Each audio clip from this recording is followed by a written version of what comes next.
کیا اجتماعی دعا ثابت ہے؟ اجتماعی دعا تو ثابت ہے فی نفسہ، لیکن فرض نمازوں کے بعد اجتماعی دعا کسی بھی صحیح یا ضعیف، ایک روایت ہے ضعیف ہے، وہ بھی اس میں ایک دفعہ کا ذکر ہے. علماء بیان کرتے ہیں، یہ فقہ حنفی میں تو باقاعدہ یہ اصول ہے، اصول فقہ کی کتابوں میں، کہ وہ عمل جو بار بار ریپیٹ ہو رہا تھا نبی کے دور میں، اگر اس میں ہمیں کوئی ایک صحیح حدیث مل بھی جائے تو وہ بھی قابل قبول نہیں ہے. حسامی ہے اصول فقہ کی کتاب، فقہ حنفی کی نور الانوار ہے، یہ فقہ حنفی کی اصول فقہ کی کتاب ہے. اصول الشاشی ہے، ما عمت بہ البلوا، وہ چیز جس میں ابتلا بہت زیادہ ہو تو سوال پیدا ہو تو اس کو بیان ایک نے کیوں کیا. تو یہ کام تو 5 نمازوں میں ہو رہا تھا اجتماعی دعا، تو ایک روایت میں کیوں ملتا ہے؟ اس کو تو بہت سارے لوگ بیان کریں نا، اور وہ روایت بھی ضعیف ہے، اور اس روایت میں بھی اجتماعی دعا کا ذکر نہیں ہے. بس اتنا ہے کہ نبی نے ہاتھ اٹھائے، تو اب اس سے اخذ کر کے نبی نے اٹھائے تو صحابہ نے بھی اٹھائے ہوں گے، پھر صحابہ نے اجتماعی، تو بہت ساری چیزیں نکال لی ہیں میرے بھائی.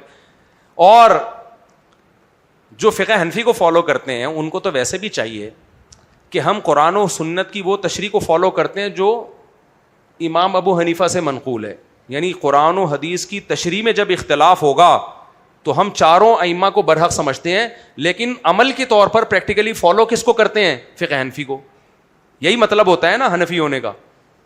تو فقہ حنفی کی تو کسی کتاب میں نہیں ہے کہ فرض نماز کے بعد اجتماعی دعا مانگنی چاہیے، نہ فقہ شافعی کی کسی کتاب میں، نہ فقہ حنبلی کی کسی کتاب میں، نہ فقہ مالکی، تو چاروں فقہی مذاہب کی کسی کتاب میں نہیں ہے. صرف اہل حدیث کے بغض میں ہم اس کو پروموٹ کریں کیونکہ اہل حدیث نے کلپ بنا دیا ہے کہ یہ فرض نماز کے بعد اجتماعی دعا ثابت نہیں ہے، تو اہل حدیثوں کو جواب دینے کے لیے کہ نہیں جی ثابت ہے، اس کو پیچھے پڑ جائیں اس کے، یہ زیادتی ہے. سمجھ میں نہیں آ رہی بات؟ اہل حدیث لوگ مذاق اڑاتے ہیں نا دیوبندیوں کا کہ تم لوگ فرض نماز کے بعد اجتماعی دعا کرتے ہو، کہاں سے ثابت ہے؟ تو بجائے اس کے کہ مان لے کہ یار ثابت نہیں، ہم سے غلطی ہو رہی ہے.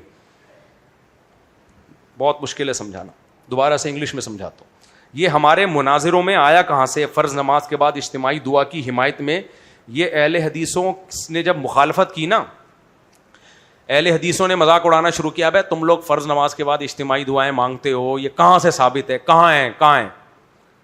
تو مان لیتے کہ کہیں نہیں ہے، صحیح ہے نا. لیکن یہ ماننا مشکل کام ہے، اس میں بےزتی ہوتی ہے.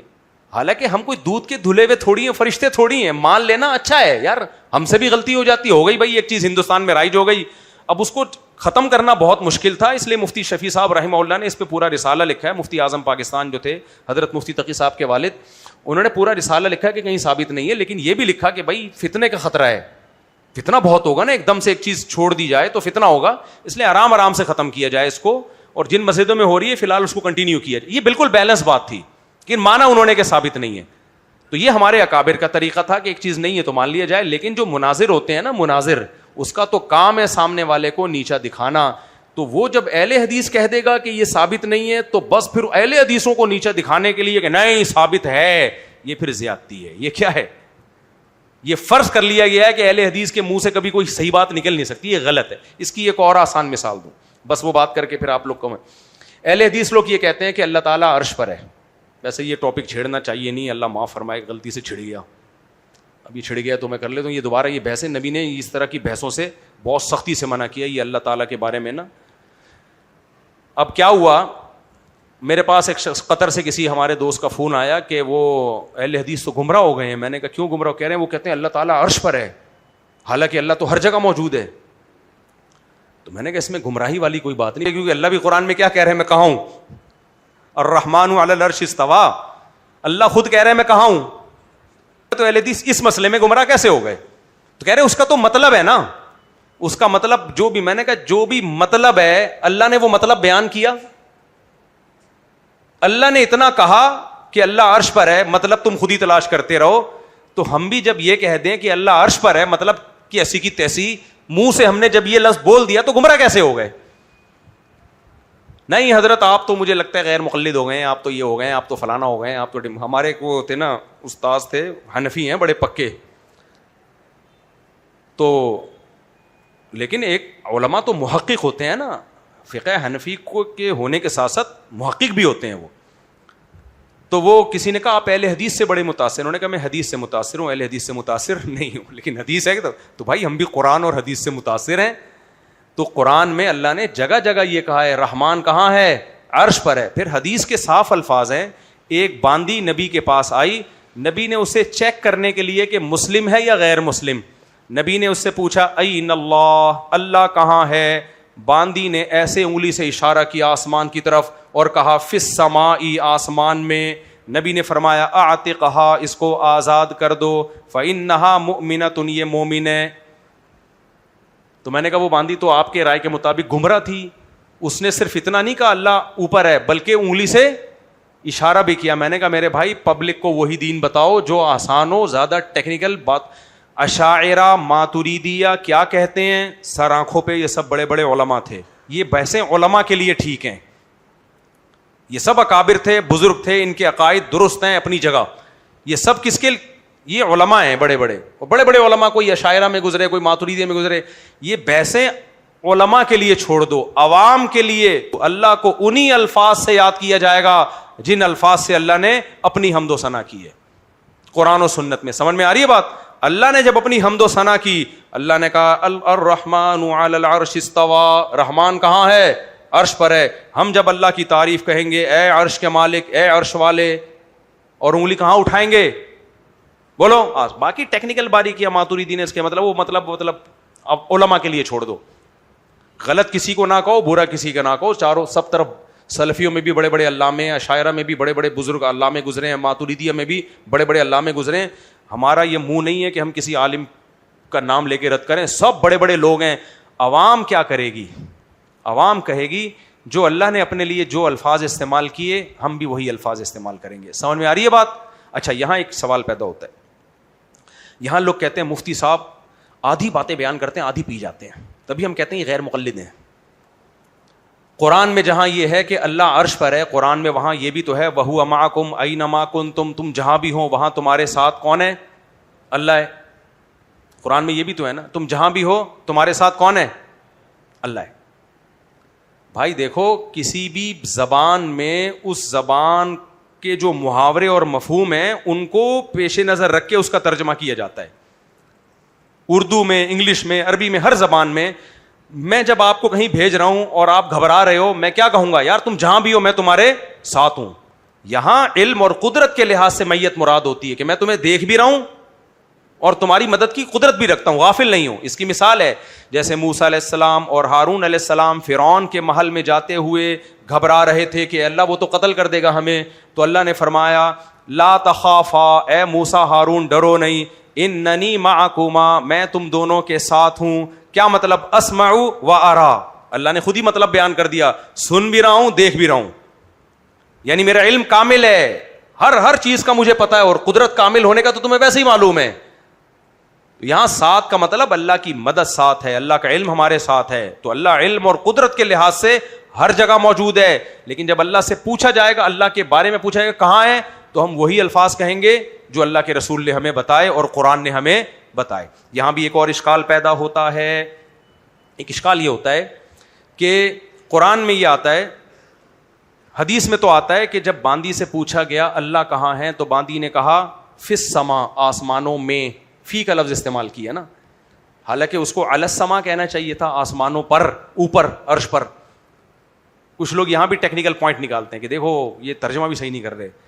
خوب سمجھ لو, عربی میں فی علی کے معنی میں استعمال ہوتا ہے, قرآن میں بھی استعمال ہوا ہے, اور اس لیے استعمال ہوتا ہے یہ بتانے کے لیے کہ مظروف ظرف میں بہت ہی مستقر ہے. کیونکہ مظروف جو ہے نا, جب ظرف میں قرار پکڑا ہوا ہوتا ہے, فی آتا ہے عربی میں ظرف کے لیے.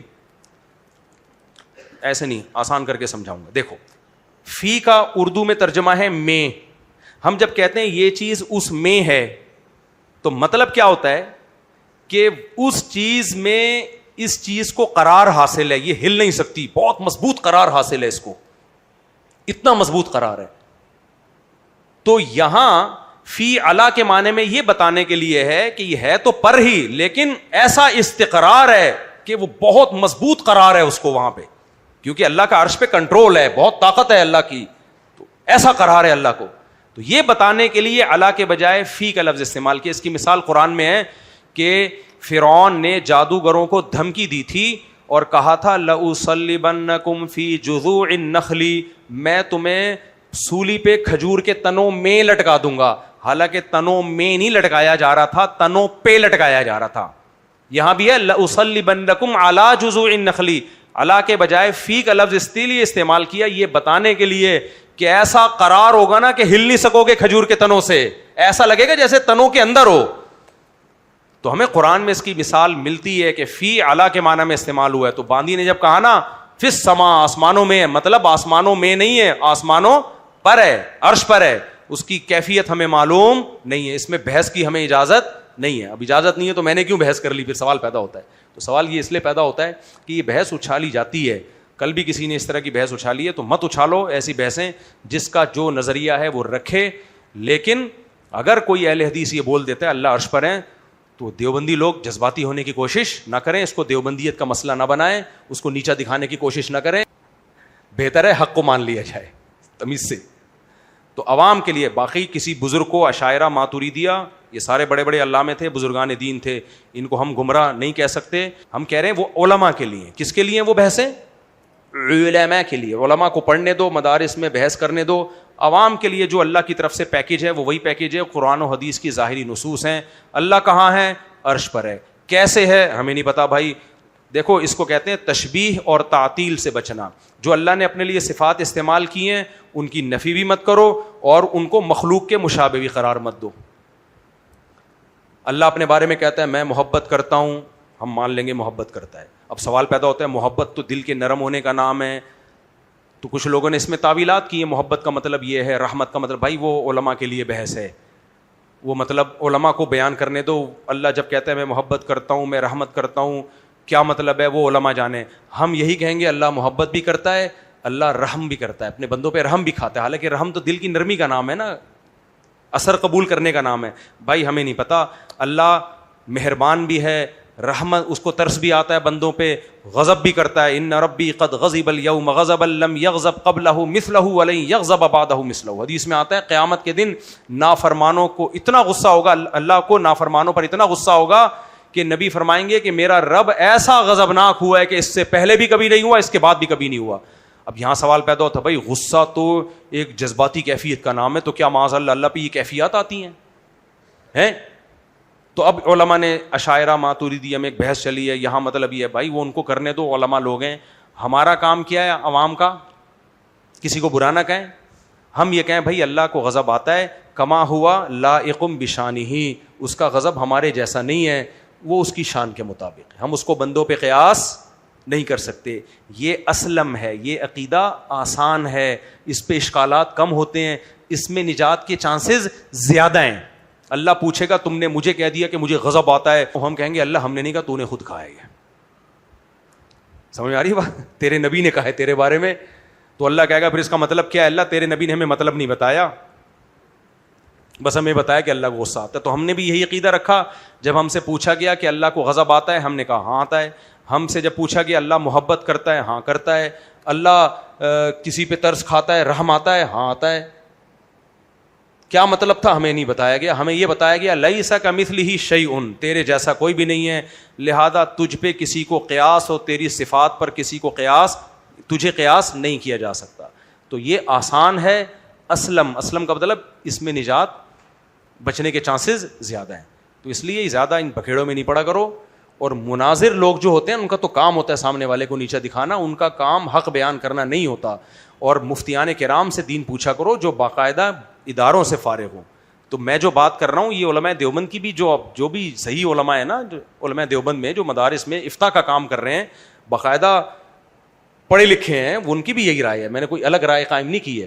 لیکن بات وہی ہے کہ دلائل کو فالو کرنا چاہیے، دلیل کو فوکس کرنا چاہیے. اب اس میں بحث نہ کریں کیونکہ ان مسائل میں بحث کرنا بھی غلط ہے.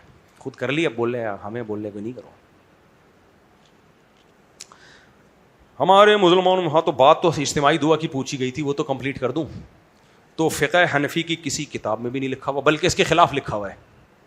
فقہ حنفی کی جتنی فتوے کی کتابیں، عربی اردو کی بات نہیں کر رہا، اردو تو آج کی لکھی ہوئی ہے نا، اصل تو فقہ حنفی عربی میں ہے. تو اس میں تمام میں یہی ہے کہ ثابت نہیں ہے. ہاں علامہ ظفر احمد عثمانی رحمہ اللہ نے وہ کیا ہے کچھ، لیکن وہ تو بہت بعد کے ہیں نا، اصل تو پہلے سے چلا آ رہا ہے فقہ حنفی نا. تو وہ علامہ ظفر عثمانی کی رائے لوگ لے رہے ہوتے ہیں.